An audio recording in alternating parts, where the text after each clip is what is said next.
사랑하는 성도 여러분, 수요일 아침이 밝았네요. 새날을 주신 우리 하나님을 찬양합니다. 12월 2일입니다.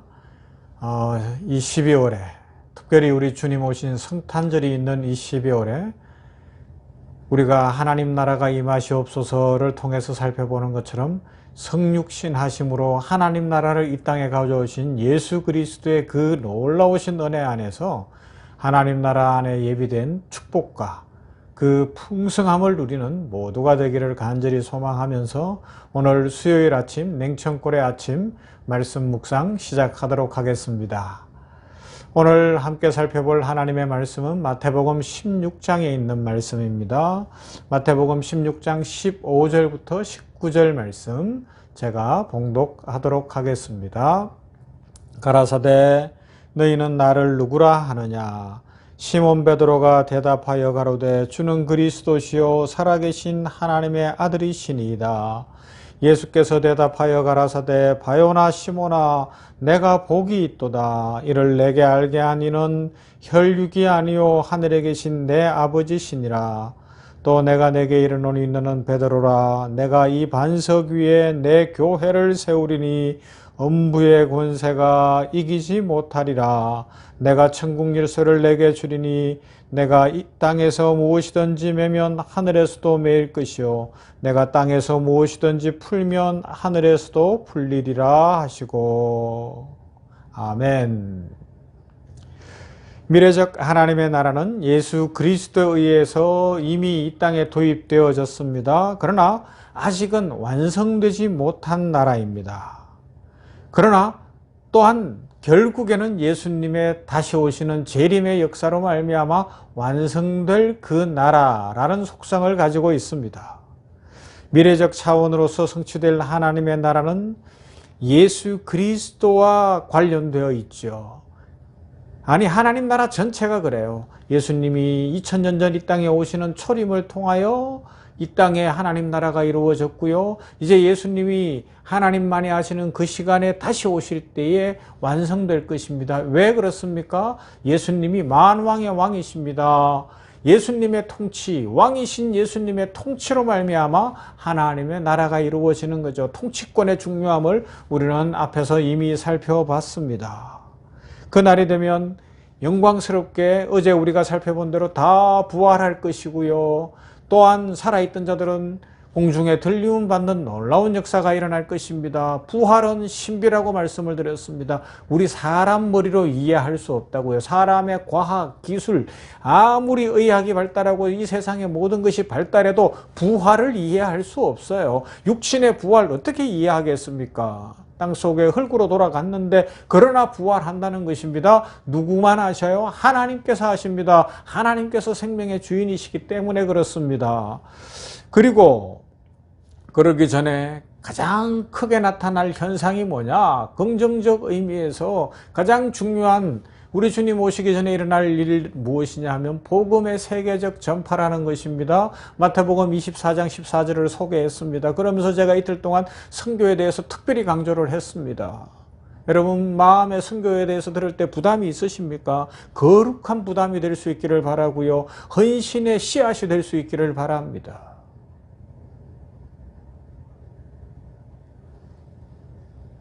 복음의 세계적 전파. 그리고 또 한 가지 일이 있는데 지금 우리는 주일날마다 로마서를 살펴보고 있는데 이 사도 바울을 통하여 유대인들이 예수님을 믿지 못한 것에 대해서 얼마나 안타까워하는 모습을 보고 있습니까? 지난주에도 살펴본 것처럼 뭐라고요?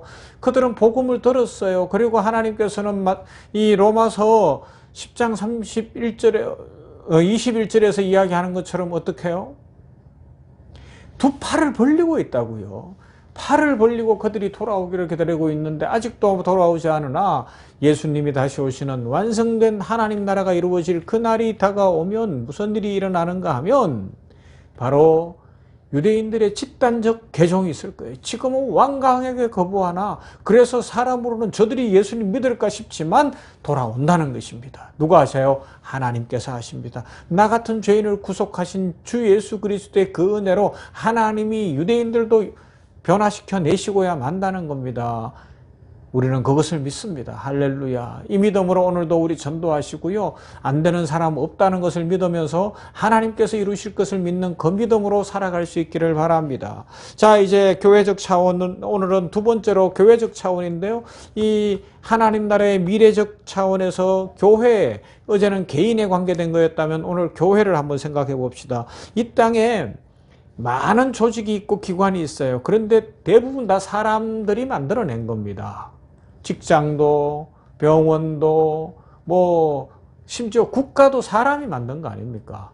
그러나 하나님께서 만들어주신 것 두 가지가 있어요. 이건 엄청난 의미를 갖는 것인데, 첫째, 창세기에서 보면 아담을 만드시고 독처하는 것이 좋지 않음을 보시고 하와 여자를 만드시고 둘을 짝지어 주심으로 부부가 되게 하심으로 가정을 만들어 주셨어요.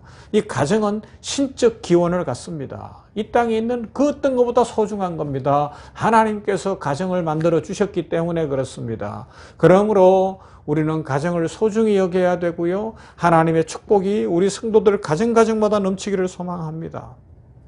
특별히 오늘도 이 냉천골의 아침 말씀 묵상을 하는 우리 모두의 가정에 하나님의 축복과 은혜가 풍성히 넘치기를 주님의 이름으로 축원합니다. 그 다음 하나님께서 만들어주신 두 번째 기관이 뭐냐? 교회입니다. 오늘 본문 말씀이에요. 이것은 우리 주 예수 그리스도께서 친히 세워주셨는데, 오늘 본문 마태복음 16장 18절은 이렇게 말씀하잖아요. 또 내가 내게 이르노니 너는 베드로라. 내가 이 반석 위에 내 교회를 세우리니 음부의 권세가 이기지 못하리라. 이 반석 위에 세운다 그랬습니다. 이 반석이 뭐예요? 16절로 가야 됩니다. 시몬 베드로가 대답하여 가로되 주는 그리스도시요 살아계신 하나님의 아들이시니이다. 즉 예수님이 누구신지를 분명하게 고백하는 신앙 고백이 있었어요. 이 반석이라는 의미는 베드로라는 이름도 되지만, 원래는 시몬이었는데 베드로로 바꿔주시지만, 더 큰 의미는 뭐냐? 바로 그 신앙 고백. 그 신앙의 고백 위에 교회를 세울 것이고, 그렇게 세워진 교회는 음부의 권세, 마귀의 권세, 악한 세력의 권세가 결코 흔들지 못할 것이라. 즉 예수님이 다시 오시는 그날까지 교회는 계속될 것이고 그날의 교회는 완성될 것이다. 그렇게 말씀하는 겁니다. 그래서 교회는 너무너무 소중한 거예요. 여러분, 교회는요, 하나님께서 우리들이 구원받을 수 있는 길을 찾도록 이 땅에 주신 유일한 빛이요 생명입니다. 교회가 없었다면, 교회를 통하여 복음이 전해지지 않으면 어떻게 되겠습니까? 물론 교회는 약점이 많아요. 문제도 많아요. 여러 가지 부족한 점이 있습니다. 심지어 예수님 당시 이 헤롯 대왕이 교회를 핍박했잖아요. 예수님 부활승천하신 후에 초대교회 야고보 장로를 잡아다가 야고보 사도가 제일 먼저 순교하고요.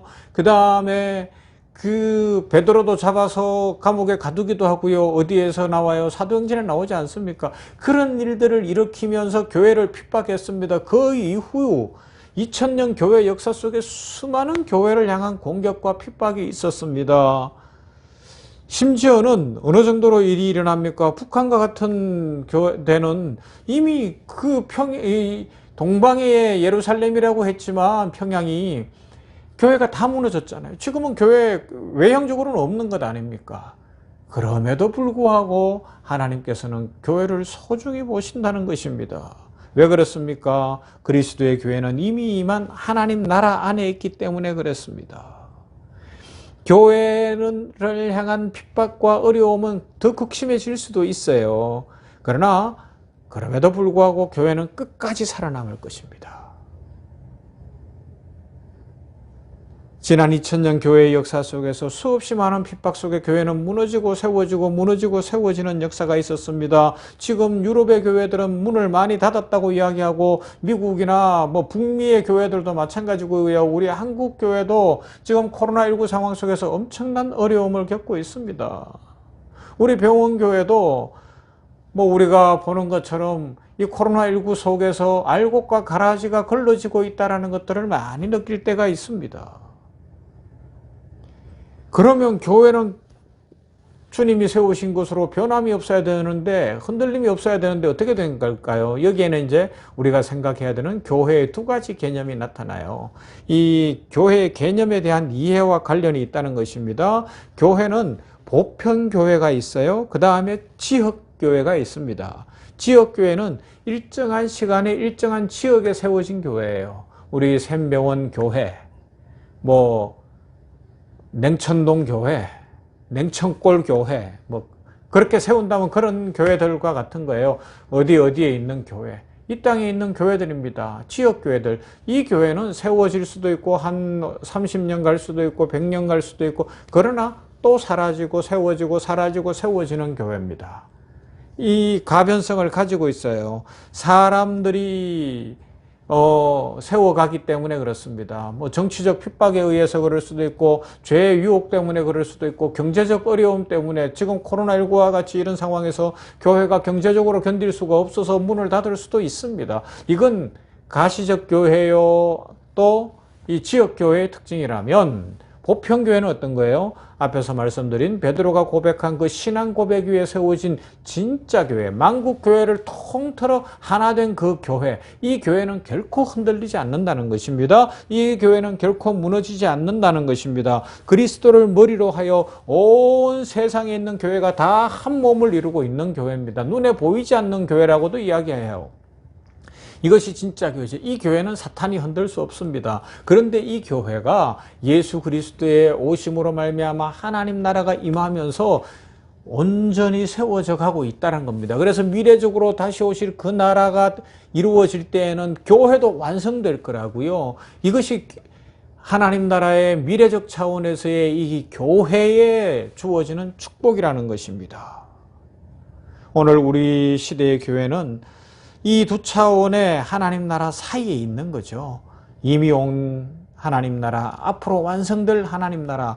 그래서 그 안에서도 보편교회는 결코 흔들리지 않고 점점 성장해 가고 있고요. 그러나 지역교회나 가시적 교회는 환경과 형편에 따라 약해지기도 하고 죄악의 요소가 침범하여 흔들리기도 하나, 그러나 눈에 보이지 않는 보편교회는 영원한 하나님 나라, 완성될 그 나라를 향하여 지금도 전진해 가고 있습니다.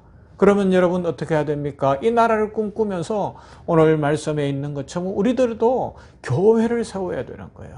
교회를 든든히 세워야 되는 것입니다. 여러분, 교회를 세우는 것이 가장 크게 복받는 길이고요. 또 교회를 세울 수 있다는 건 이미 복받은 것입니다. 이미 이루어진 하나님 나라가 보편교회를 통해서 이 땅에 이미 있어요. 그리고 앞으로 이루어질 하나님 나라, 곧 완성의 그 나라는 지역교회 안에서도 참 완성될 그 날을 바라보면서 믿음으로 전진해 나가고 있습니다. 그래서 교회는 참 아름다운 것이고요. 약점도 있고 부족한 점이 있어도 너무너무 소중한 곳이고요. 존귀한 곳이기 때문에 교회를 세워야 한다는 것입니다. 교회를 세우는 사람들이 가장 큰 복을 받은 것입니다. 건물교회를 세우는 사람들 하나님께서 자자손손 복을 주실 것입니다. 중국이나 북한이나 이슬람 지역과 같은 곳에 지하교회를, 비록 십자가를 높이 세우지는 못하나 지하의 교회를 세우고 운영하도록 헌금을 하고 하는 그런 사람들 하나님께서 복을 주실 것이고 그 후손들을 하늘의 별과 같이 빛나게 하실 줄로 믿습니다. 교회를 부흥케 하기 위하여 전도하고 애쓰며 교회에서 누가 알아주지 않아도 이름도 없이 빛도 없이 헌신하고 봉사하면서 교회를 세워가는 사람들 하나님께서 놀라운 복을 주실 거예요. 제가 중국에 처음 갔을 때 깜짝 놀랐어요. 앞에 빨간 글씨로 지하교회에 써붙었는데 하나님 중심, 말씀 중심, 교회 중심이더라고요. 교회를 세우려고 애를 썼어요. 교회 중심으로 살았어요. 그랬더니 하나님께서 때가 되면 놀라운 부흥을 주시지 않았습니까? 놀라운 은혜를 주셨습니다. 물론 지금 중국이 공산주의 국가이기 때문에 핍박이 있으나 교회는 부흥하고 있는 줄로 믿고 성도들이 복을 받으니 나라도 잘 되잖아요. 경제가 자꾸 올라가는 것 아닙니까? 하나님께서 복을 주실 줄로 믿습니다. 우리 교회를 세워가는, 완성될 그 하나님 나라까지 계속될 이 교회를 세워가는 복되고 아름다운 성도들, 그래서 자자손손 축복받는 믿음의 용사들이 다 되기를 주님의 이름으로 축원합니다. 아멘. 자비하신 하나님 감사합니다. 오늘 이렇게 12월 2일 수요일에 하나님의 말씀을 묵상하며 미래적 하나님 나라, 미래에 완성될 하나님 나라 속에 교회가 갖는 특징을 생각해 보게 하셨으니 감사합니다. 베드로의 신앙 고백, 베드로를 비롯한 제자들의 모든 신앙 고백을 통하여 교회를 세우신 주님을 찬양합니다. 이 보편교회는 예수 그리스도를 머리로 한 만국교회가 하나 된 이 교회는 결코 흔들리지 않으며 주님 다시 오실 때까지 지속적으로 성장하며 세워져 가는 줄로 믿습니다. 주여, 이 보편교회를 바라보는 영적인 눈이 열리는 모든 성도들 되게 하여 주시어서 이 교회 안에서 바른 신앙생활하며 교회를 세우게 하여 주시기를 원합니다. 그러나 이 땅에 있는 가시적 교회, 건물교회는 약할 수밖에 없다는 것을 기억하고 또 시간이 지나면 또 세워지겠지만 그러나 우리들이 지금 몸담고 있는 샘병원 교회를 중심으로 하여 교회를 세우는 복된 성도들 되게 하옵소서. 아버지여, 중국이나 이슬람과 같은 곳에 지하 교회를 세우는 성도들이 되게 하여 주시어서 아버지여, 자자손손 후손들이 하늘의 별과 같이 빛나게 하여 주시옵시고 이름도 없이 빛도 없이 사람들은 몰라준다 할지라도 이 교회를 세우기 위하여 헌신하고 충성하는 성도들이 이 냉천골의 아침을 묵상하는 분들 중에 많이 일어나게 하여 주시어서 이 혼탁한 때에, 이 죄악 많은 때에, 코로나19로 이 어려운 때에 교회들이 든든히 세워져 갈 수 있도록 축복하여 주시옵소서. 하나님 아버지여, 우리 병원교회를 든든히 세워주시고 부흥케 하여 주시옵시며 아버지 하나님, 우리 병원교회에 세례받고 학습 쓴 사람들이 다 나오며 숫자적으로도 증가가 있게 하여 주시옵시고 교회가 든든히 서서 더 복음을 전하고 더 사랑을 전하고 더 하나님께 영광 돌릴 수 있도록 은혜 더하여 주시옵소서. 우리 모든 성도들 오늘도 한날을 지켜주시고 세임 주시며 복 주실 하나님께 감사드리며 예수님 이름으로 기도하옵나이다. 아멘. 찬송합시다. 오늘 찬양 이제 귀한 찬양 사역자를 통해서 좋으신 하나님을 한번 찬양해 보십시다.